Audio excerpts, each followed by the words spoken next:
Good morning.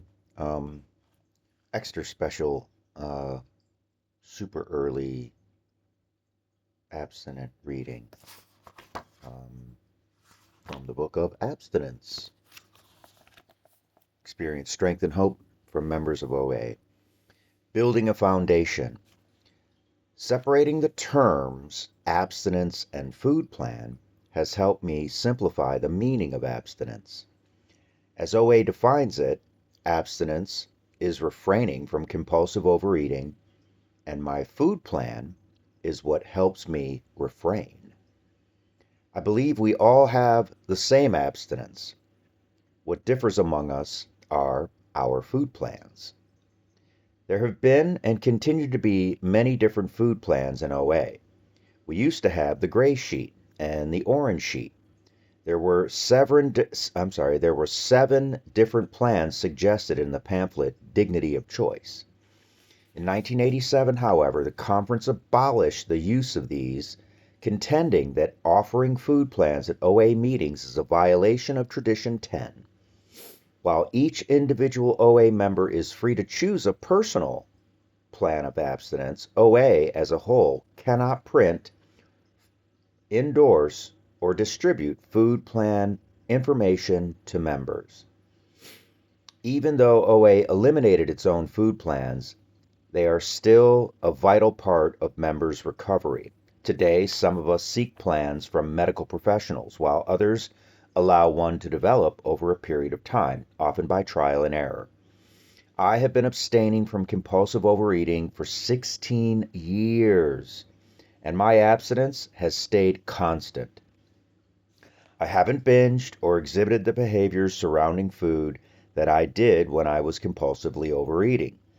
What has changed several times over the years is my food plan. Hypoglycemic, I began with an appropriate food plan, but when that condition became page controllable, I adjusted my plan. Moreover, I have aged and my physical needs have shifted. I've modified my plan accordingly. I've heard members say they dislike the term abstinence because it has a negative connotation for them. When they lost or broke their abstinence, they felt ashamed and judged. Before I distinguished between abstinence and a food plan, I felt the same way. If I deviated even slightly from my food plan, I felt guilty. Many people told me I had slipped and needed to start over. Thus began a 10-year cycle of starting, slipping, and starting over. Finally, when I moved, I discovered members here use the term slip to mean a deviation from one's food plan. What a relief. A slip no longer meant a break in my abstinence.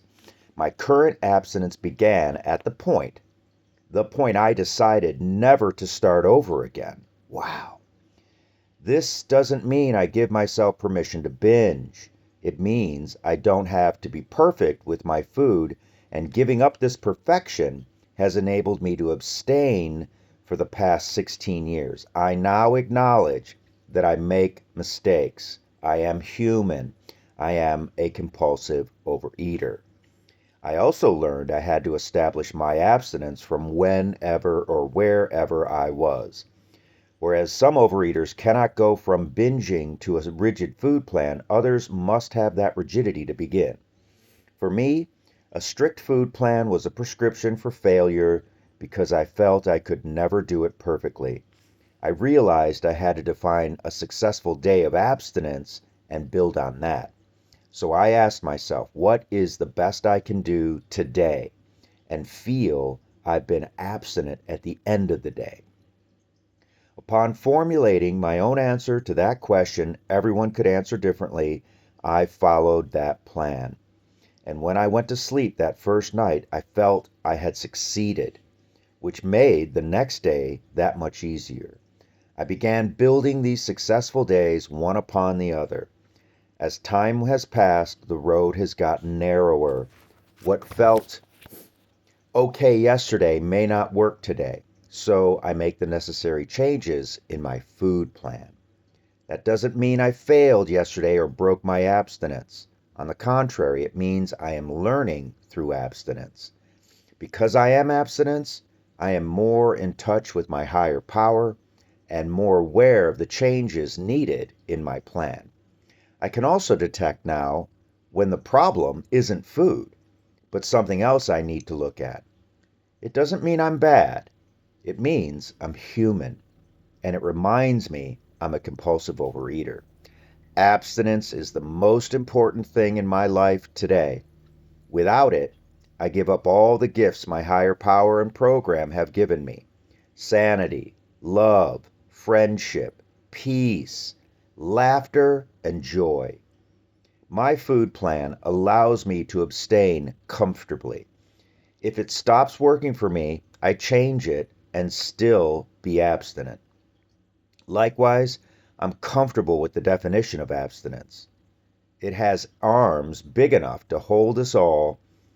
It unifies us, which is the essence of the first tradition. Whew, that's good stuff. I'm getting a lot out of that one, and I have a simple abstinence today. 3 sensible meals with no eating in between. That's it. That's my abstinence today. I've been doing that for a few weeks now and feeling really good about it and getting some really amazing experiences because of it. So I'm going to do it again today. Hope you are. And have a great day.